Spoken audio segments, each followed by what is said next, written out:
எல்லாருக்கும் வணக்கம்.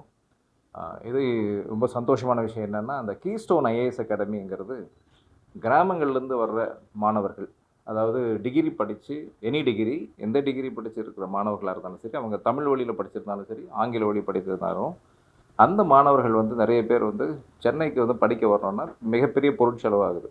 இப்போ வந்து ஒரு 2 ஆண்டு காலமாக வந்து பார்த்திங்கன்னா, இப்போ இந்த நான் முதல்வன் ஸ்கீம் வந்து பெரும்பாலும் எல்லாருக்கும் உதவியாக இருக்குது. அதே போல் நாங்களும் வந்து என்ன பண்ணுறோன்னா, ஸ்டூடெண்ட்ஸ் யாரெல்லாம் யூபிஎஸ்சி படிக்கணும், ஏன்னா பேரண்ட்ஸோட ட்ரீம்ஸ் எல்லாமே கண்டிப்பாக யூபிஎஸ்சி படிக்கணும். ஏன்னா சின்ன வயசு ஸ்கூல் ஆனுவல் டே போகும்போது தான் அவங்க வந்து ஆஃபீஸஸோட அதிகாரத்தை பார்க்குறாங்க. ஒரு ஐபிஎஸோட அதிகாரத்தையும், ஒரு ஐஆர்எஸ் அதிகாரத்தையும், அதே போல் ஒரு ஐஏஎஸோட அதிகாரத்தை பார்க்கும்பொழுது, நாமும் வந்து இந்த மக்களுக்கு இந்த நேஷன் பில்டிங் ஒரு அங்கமாக இருக்கணும், ஒரு மிகப்பெரிய ஒரு சர்வ் பண்ணணும் அப்படிங்கிறது அந்த ஸ்டூடெண்ட்ஸ் சின்ன வயசுலேருந்து ஸ்கூல் படிக்கிற காலத்தில் நிறைய பேருக்கு இந்த கனவாக இருக்குது.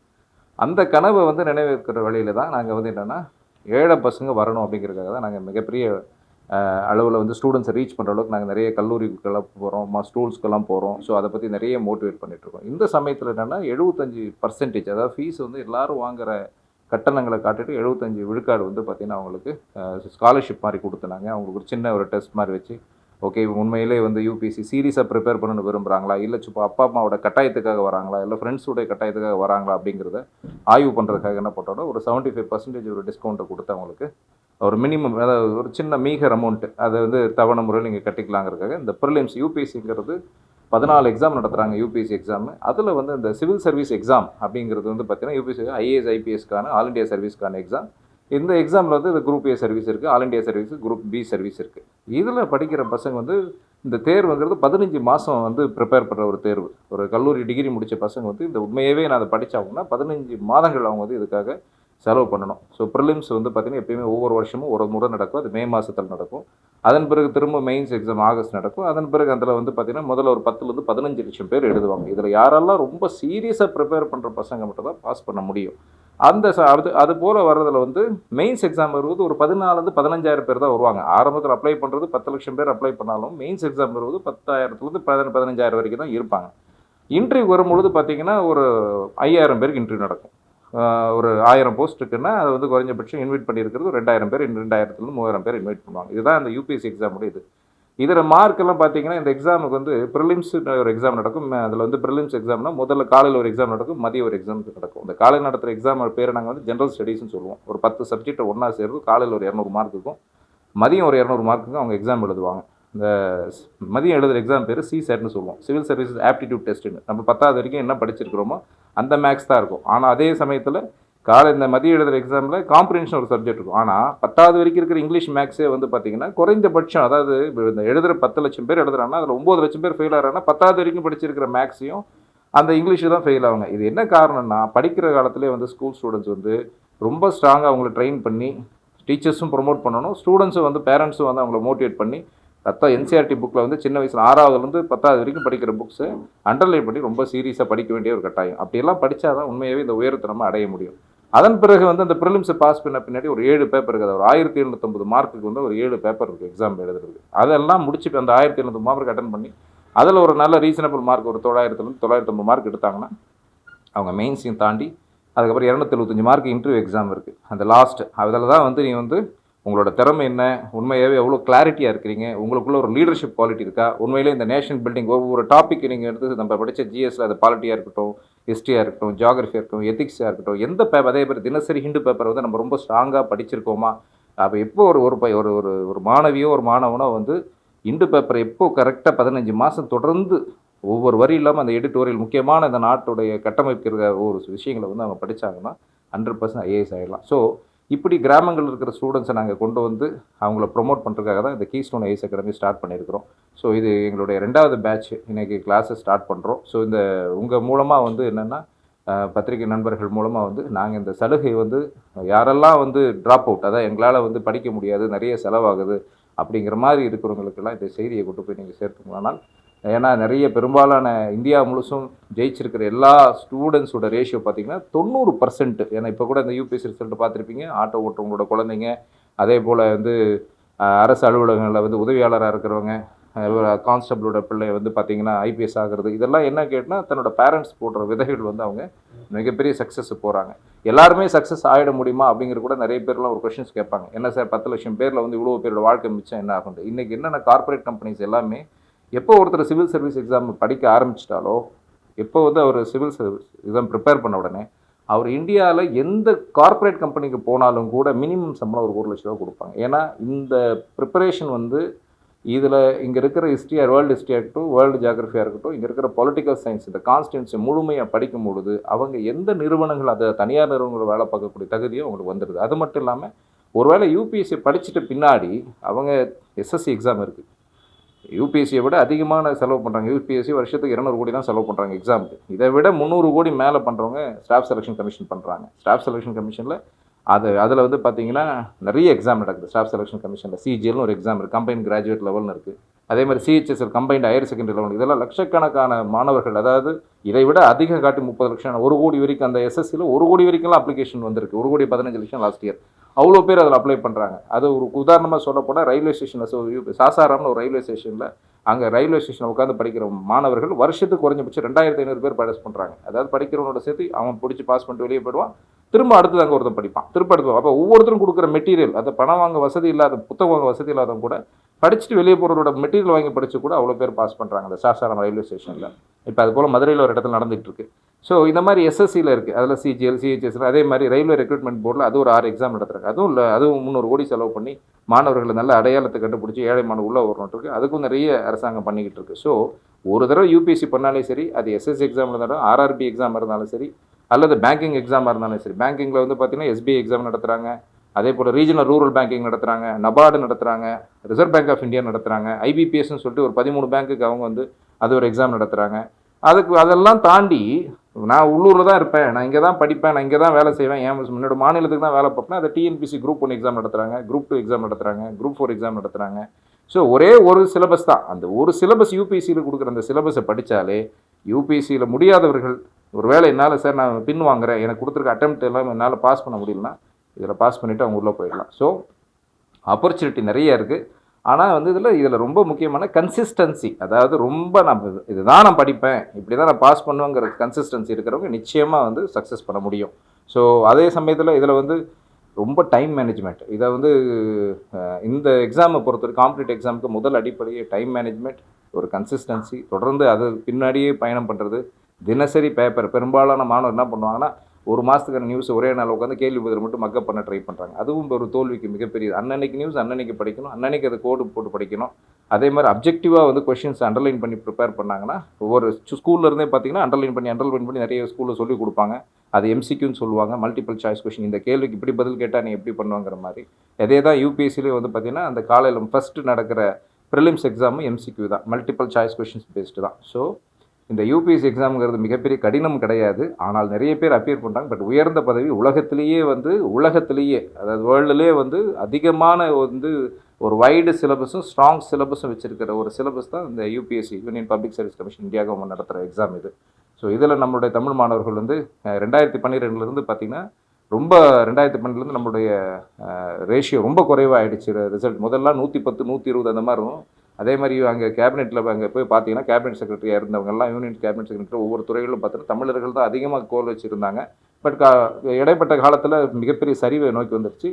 நீண்ட வருஷத்துங்களுக்கு பின்னாடி வந்து இந்த வருஷம் தான் நம்ம வந்து ஒரு 57 மாணவர்கள் தமிழ்நாட்டில் வந்திருக்காங்க. அது வந்து பார்த்திங்கன்னா ஒரு மிகப்பெரிய க்ரோத்து. பட் இன்னும் இதை வந்து 2 மடங்கு 3 மடங்கு ஆகணும். ஏன்னா நம்ம 110 120 வச்சுருந்தோம்.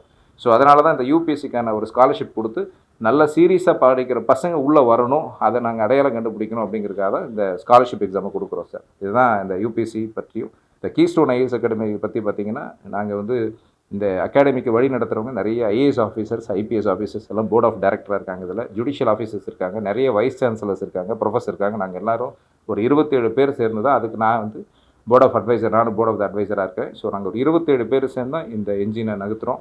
ஸோ இதில் வந்து எங்களுடைய சர்வீஸில் இருக்கிறவங்களும், அதே போல் இது சர்வீஸ் முடிஞ்சவங்களும் பல வைஸ் சான்சலர்ஸ் இருக்காங்க. ஸோ ஸ்டூடெண்ட்ஸ்க்கு வந்து பார்த்திங்கன்னா ரொம்ப எவ்வளோ சிலபஸை சிம்பிள் பண்ண முடியுமோ, எவ்வளோ ஸ்டாண்டர்ட் புக்ஸ்லேருந்து சிம்பிள் பண்ணி நம்ம வந்து அவங்களுக்கு கொடுக்க முடியுமோ, அதே மாதிரி ரெஃபரன்ஸ் புக்கிலேருந்து எவ்வளோ மெட்டீரியல் எடுத்து அவங்களுக்கு வந்து ரொம்ப ஈஸியாக கொடுக்க முடியுமோ, இதெல்லாம் நாங்கள் இந்த ஸ்டூடெண்ட்ஸுக்கு எந்த இடத்துல பயந்து திரும்பி ஓடிடக்கூடாதுன்ற வகையில் நாங்கள் சிலபஸை சரி பண்ணி வச்சுருக்கோம்.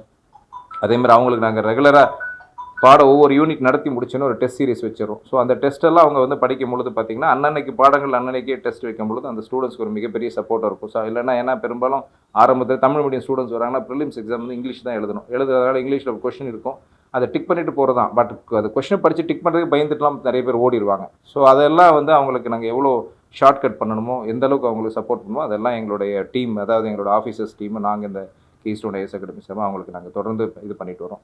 ஸோ இந்த அகாடமியானது வந்து பார்த்திங்கன்னா இது வந்து நாங்கள் இந்த வருஷம் எங்களோட இலக்கு எப்படியாவது ப்ரிலிம்ஸ் எக்ஸாமில் ஒரு 100 பேரை கொண்டு போயிடணும். மெயின்ஸ் எக்ஸாமில் குறைஞ்சபட்சம் ஒரு மெயின்ஸில் எப்படியாவது ஒரு 25 பேராவது கொண்டு போயிடணும். இந்த வருஷம் வர இன்டர்வியூவில் நாங்கள் வந்து குறைஞ்சபட்சம் 6லேருந்து 7 பேராவது நாங்கள் இந்த சர்வீஸுக்கு கொண்டு போகணுங்கிறது தான் எங்களோட இலக்கு. ஸோ அதுக்காக தான் இந்த ஸ்காலர்ஷிப் நாங்கள் கொடுத்துருக்கோம் சார். சார் நாங்கள் வந்து கீஸ்டோன் ஐஏஎஸ் அகாடமி இது 3rd இயர், இது 3வது வருஷம், இது 3rd இயர். ஆனால் நாங்கள் வந்து என்னென்னா இண்டிவிஜுவல் மென்டோரிங் பண்ணிட்டு இருந்தோம். அதாவது இப்போ ஸ்டூடெண்ட்ஸ் வந்து இப்போ ப்ரிலிம்ஸ் பாஸ் பண்ணிட்டு மெயின்ஸ் எக்ஸாம் வரும்போது நாங்கள் தனித்தனி முறையில் வந்து பார்த்திங்கன்னா எக்ஸாம்ஸ் எல்லாம் வந்து அவங்களுக்கு எப்படி எழுதணுங்கிறதுனா நாங்கள் ப்ரைவேட்டாக வந்து எல்லாரும் ஒவ்வொருத்தரும் ஒவ்வொரு வகையில் இப்போ எல்லாரும் சேர்ந்து இந்த ட்ரைவ் தான் இந்த கீஸ்டோனுங்கிறது. இப்போ நாங்கள் ஏற்கனவே இப்போ குரூப் 1 எக்ஸாமுக்கு வந்து நாங்கள் பண்ணிட்டு இருந்தோம் சார். குரூப் 1 எக்ஸாமுக்கு வருஷத்துக்கு இப்போ இந்த முறை கூட 7 ஸ்டூடெண்ட்ஸ் கிளியர் பண்ணி உள்ளார டெப்டி சூப்பரண்ட் ஆஃப் போலீஸ், ஏடிஆர்டியில் இருக்காங்க, டெப்டி கலெக்டராக இருக்கிறாங்க. ஸோ இது வந்து குரூப் 1 பொறுத்த வரைக்கும் நாங்கள் இடத்துல 5 வருஷமும் தொடர்ந்து ரிசல்ட் கொடுத்துட்ருக்கோம். மினிமம் 5 to 7 மெம்பர்ஸ் நாங்கள் கொடுத்துட்டு வந்துட்டுருக்கோம் குரூப் 1. அதே மாதிரி டிஎன்யூஎஸ்ஆர்பி கொடுத்துருக்கோம், Tamil Nadu uniform service recruitment board. அதில் வந்து பார்த்திங்கன்னா ஒரு 2020 இது 21 எக்ஸாமெல்லாம் 444 பேரில் 45 பேர் எங்கள் ஸ்டூடெண்ட்ஸ் 10 விழுக்காடு நாங்களே ரிசல்ட்ஸ் கொடுத்துருக்கோம். பட் இந்த கீஸ்டோனுங்கிறது மட்டும் என்னென்னா அது நாங்கள் எஸ்ஆர்ஜி ராஜீவ்காந்தி பேரில் பண்ணிகிட்ருக்கோம். பட் கீஸ்டோனுங்கிறது முழுமையாக only for UPSC, only for அந்த ஐஏஎஸ் கோச்சிங் மட்டும்தான் அது. ஸோ இன்றைக்கி நம்ம நிகழ்வும் அந்த யூபிஎஸ்சி மட்டும்தான். காலையில் வந்து இங்கே 6 மணிக்கு காலையில் கிளாஸ் ஸ்டார்ட் ஆகிடும் சார். 6 o'clock மார்னிங், அதாவது 6 மணிக்கு காலையில் நியூஸ் பேப்பர் வந்து உடனே முதல்ல நியூஸ் பேப்பர் டிஸ்கஷன் வச்சுருவோம் சார் நாங்கள். ஏன்னா 6 o'clock ஒரு கிளாஸ் வந்து 2.5 மணி நேரம் நடக்கும் சார். ஒரு நாளைக்கு 3 சப்ஜெக்ட் நாங்கள் பார்ப்போம். So 2.5 hours. ஸோ காலையில் 2 செஷன் போய்டும், திருப்பி ஈவினிங் ஒரு செஷன் இருக்கும். பெரும்பாலும் இதை ப்ரிப்பேர் பண்ணுற வர ஸ்டூடெண்ட்ஸ் எல்லாம் இங்கே ஹாஸ்டல் எடுத்து தான் தங்கியிருக்காங்க பக்கத்தில். ஸோ அவங்க எந்த நேரத்தில் இங்கே ஸ்டடியாரம் வச்சுருக்கோம் அவங்களுக்காக. அதுக்கு இடைப்பட்டில் அவங்க பிரேக் இருக்கிற நேரத்தில் அவங்க போய்ட்டு அவங்களுக்கு ஒரு கேபின் ஒதுக்கியிருக்கோம், அந்த கேபினில் அவங்க உட்காந்து ப்ரிப்பேர் பண்ணிக்கலாம். இதுதான் இது சார். ஸோ எவ்ரி வீக் வந்து சாட்டர்டே ஆனால் நம்ம டெஸ்ட் வச்சுருவோம் அவங்களுக்கு. அந்த வாரமெல்லாம் நடத்து வந்து டெஸ்ட் வச்சுருவோம். ஸோ இந்த வருஷம் கடைசியில் பார்த்திங்கன்னா இது 1200 மணி நேரம் கோச்சிங் சார். இது இந்த 1200 hours இந்த சிலபஸை முடிக்கிறதுக்கு டீச்சிங் மட்டும் 900 மணி நேரம் தேவைப்படுது, 900 hours தேவைப்படுது. இந்த சிலபஸ் ப்ரிலிம்ஸு மெயின்ஸு சேர்த்து நடத்துவோம். அப்படி நடத்தும் போது நமக்கு 900 hours வந்து டீச்சிங் மட்டும் தேவைப்படுது. 300 hours டெஸ்ட் ப்ராக்டிஸ், அந்த 300 மணி நேரம். இதெல்லாம் எவ்வளோ நடத்துகிறோமோ நடத்தி முடிச்சுட்டு கடைசியாக நாங்கள் வந்து ஃபுல் மார்க் டெஸ்ட்னு வைப்போம். அதாவது யூபிஎஸ்சி எந்த ஸ்டாண்டர்டில் எக்ஸாம் வைக்கிறோம் அதே ஸ்டாண்டர்ட் நாங்களும் அந்த எக்ஸாம் வைப்போம். அப்போ அதில் தான் அவருக்கு தெரியும் அவர் எவ்வளோ வெயிட்டேஜ் வர முடியுது. ஏன்னா இதெல்லாம் கட் ஆஃப் மார்க் சம்மந்தப்பட்டது. ப்ரிலிம்ஸ் ஃபஸ்ட்டு எக்ஸாம் எழுதுறது வந்து அது வந்து எலிஜிபிலிட்டி பேப்பர். அதில் வந்து அந்த ப்ரிலிம்ஸ் எக்ஸாம் வந்து காலையில் நடக்கிற எக்ஸாம் மதிய எக்ஸாம் வந்து பார்த்திங்கன்னா தேர்வுக்கு வந்து இன்டர்வியூக்கு எடுத்துக்கப்பட மாட்டாது. அந்த 1750 மார்க் தான் எடுத்துப்பான். மெயின்ஸில் வந்து பருது பாருங்கள் அந்த மார்க் தான். இந்த 400 எடுத்துக்க மாட்டாங்க. ஆனால் இது வந்து ஒரு குவாலிஃபைங் பேப்பர். எவரால் சிசெட்டில் மேக்ஸில் ஃபெயில் ஆகிட்டா அது எடுபடாது. அது 1750 மார்க் நீங்கள் 1200 எடுத்தால் கூட இது எலிஜிபிள் வராது. ஸோ வந்து என்னென்னா அதிகமான ஃபோக்கஸ் வந்து இந்த கிளாஸஸில் கொடுத்துருப்போம் ரொம்ப சீரியஸாக. சில ஸ்டூடெண்ட்ஸ் வந்து வர முடியல சார், ஒருவேளை ஒரு ஃபிசிக்கலி சேலஞ்சு இருக்கிறாங்க, இல்லை என்னால் ஹாஸ்டல் எடுத்து தங்க முடியல ரொம்ப ஒன்றுனா அவங்களுக்கு ஆன்லைன் கிளாஸஸ் வந்து பார்த்திங்கன்னா லைவ் கிளாஸஸும் ரெக்கார்டிங் கிளாஸஸும் கொடுத்துருவோம் சார். ஒரு பேட்சுக்கு நாங்கள் எடுக்கிறது 60 பேர் தான் சார். அதுக்கு மேலே எடுக்கிறதுல பெரும்பாலும் நிறைய பெரிய ஆர்கனைசேஷன்ஸ் எல்லாமே 1000 பேர் 2000 பேர் வச்சுருப்பாங்க. பட் நாங்கள் எடுக்கிறது 60 பேரை சூஸ் பண்ணி அந்த ஸ்காலர்ஷிப்பில் எடுக்கிற மாணவர்கள் 60 பேர் தான் எடுக்கிறோம். ஸோ இப்போ கமிங் 5ஆம் தேதி கிளாஸ் ஸ்டார்ட் பண்ணுறோம். 5ஆம் தேதி ஒரு செஷன் ஸ்டார்ட் பண்ணுறோம். 15ஆம் தேதி ஒரு செஷன் ஸ்டார்ட் பண்ணுறோம். அதாவது இந்த July 5 and July 15 ஒரு செஷன் ஸ்டார்ட் பண்ணுறோம். ஸோ அதில் வந்து 60 மாணவர்கள் தான் அடங்கியிருப்பாங்க.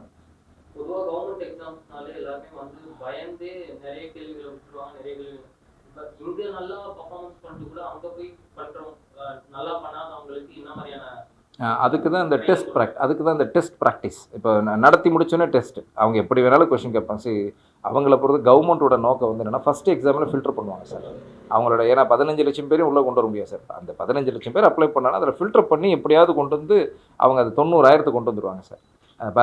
அந்த மெயின்ஸ்க்கு வரும்போது 15,000 பேர் தான் வருவாங்க சார்.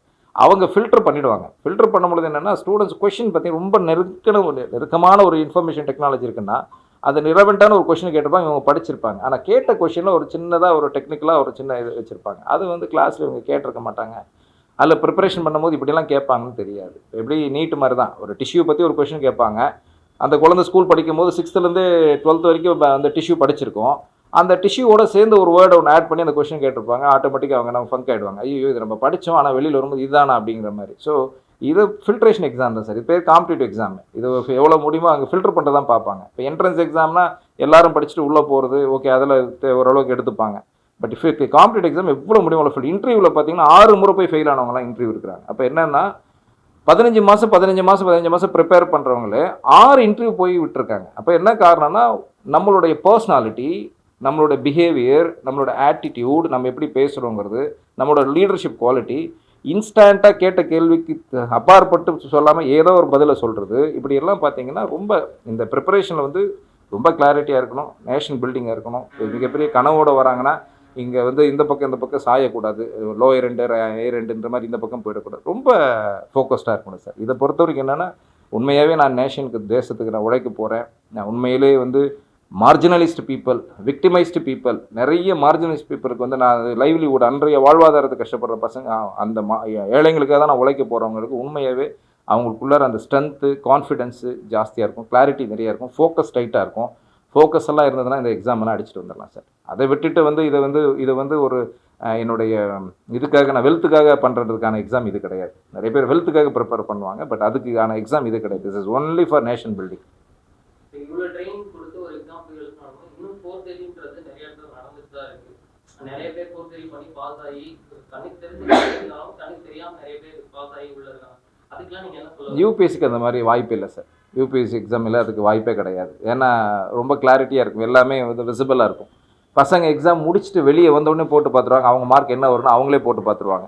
ஸோ என்ன கட் ஆஃப் வரும்ன்ட்டு வெளியே அவங்க எக்ஸாம் எழுதிட்டு வந்து நீங்கள் நிறைய பேர் கேட்டிங்கன்னா சிசேட்டில் பாஸ் பண்ணிட்டேன், ஜிஎஸ்சில் போயிடுச்சு, அவங்களே டிக் அடித்து வெளியே பார்த்துட்டு ஒரு ஹால் விட்டு வெளியே வந்து 15 நிமிஷம் ஆன்சர் கீ போட்டுருவாங்க. இங்கே எங்கேயுமே யாரும் எதுவும் பண்ணிட முடியாது. 15 நிமிஷம். இப்போ ரயில்வே எக்ஸாம்லாம் இப்படி தான் ஒரு காலத்தில் சொல்லிட்டு இருந்தாங்க. இப்போ அதெல்லாம் என்ன பண்ணிட்டாங்கன்னா எக்ஸாமை எழுதி முடித்த உடனே தேர்ட் டே எல்லாரோட இண்டிவிஜுவல் ஸ்கேன் பண்ணி விட்டுறாங்க, நீ எழுதுனது தான் இதான் அப்படின்ட்டு. ஸோ இப்போ ஸ்கேம் எல்லாம் குறைஞ்சிருக்கு. இப்போ கீஸ்டோன் ஐஏஎஸ் அகாடமிங்கிறது நம்ம சென்னை அண்ணா நகர் வெஸ்ட். இதில் 13th மெயின் ரோடில் இந்த இன்ஸ்டியூஷன் இருக்குது. 13th மெயின் ரோடுங்கிறது என்னென்னா இந்த ரோட்டில் தான் எல்லா ஐஏஎஸ் அகாடமி இருக்குது. இங்கே பெரும்பாலும் ஏன் எல்லாம் அண்ணா நகர் ஐஏஎஸ் அகாடமி இருக்குன்னா பெரும்பாலான அதிகாரிகள், ஏன்னா ஸ்டூடெண்ட்ஸ்க்கு நிறைய தேவை என்னென்னா ஐஏஎஸ் ஆஃபீஸராக இருக்கணும், ஐஏஎஸ் ஆஃபீஸராக இருக்கிறவங்க, ஐபிஎஸ் ஆஃபீஸராக இருக்கவங்களாம் தன்னுடைய எக்ஸ்பீரியன்ஸ், அவங்களுடைய ஃபீல்டு ஒர்க்கு, அவங்களுடைய ஃபீல்டு ஒர்க், அதுக்கப்புறம் அவங்க லீடர்ஷிப் குவாலிட்டிஸ், அவங்க ஃபேஸ் பண்ண சேலஞ்சஸ் பப்ளிக்கிட்ட அதையெல்லாம் ஸ்டூடெண்ட்ஸ்க்கு சொல்லிக் கொடுக்குறதுக்கு அவங்களுக்கு ரெசிடென்சஸ் பெரும்பாலும் இங்கே இருக்கிறதுனால தான் அந்த காலத்துலேருந்து எங்கள் ஐஏஎஸ் அகாடமி ஸ்டார்ட் பண்ணாங்க. ஏன்னா அவங்க ஏதாவது இன்ஸ்டியூஷன் வந்து படிக்கிற பசங்களுக்கு அவங்க மோட்டிவேட் பண்ணிட்டு இருந்தாங்க. ஸோ அதுக்கு ஒரு பெரிய சப்போர்ட்டாக இருந்தது தான் இந்த அண்ணா நகர். ஸோ நாங்கள் இந்த அண்ணா நகர் இருக்கிறதுக்கு காரணம் அதுதான். 13th main road. இங்கே வேறு ஸ்டூடெண்ட்ஸ் வந்து ஏதாவது எங்களை காண்டாக்ட் பண்ணணும்னா நாங்கள் அதுக்கான ஒரு மொபைல் நம்பர் ஸ்டூடெண்ட்ஸுடைய மென்டோரிங்காகவே அவங்களுக்கு தேவையான டவுட்ஸ் கிளியர் பண்ணுறதுக்காக ஒரு நம்பர் வச்சுருக்கோம். அந்த நம்பர் வந்து 7305777541 அப்படிங்கிற ஒரு நம்பர் வச்சுருக்கோம். ஸோ ஸ்டூடெண்ட்ஸோட டவுட் கிளியர் பண்ணுறதுக்காக. Any question sir? Okay, thank you sir, thank you so much sir.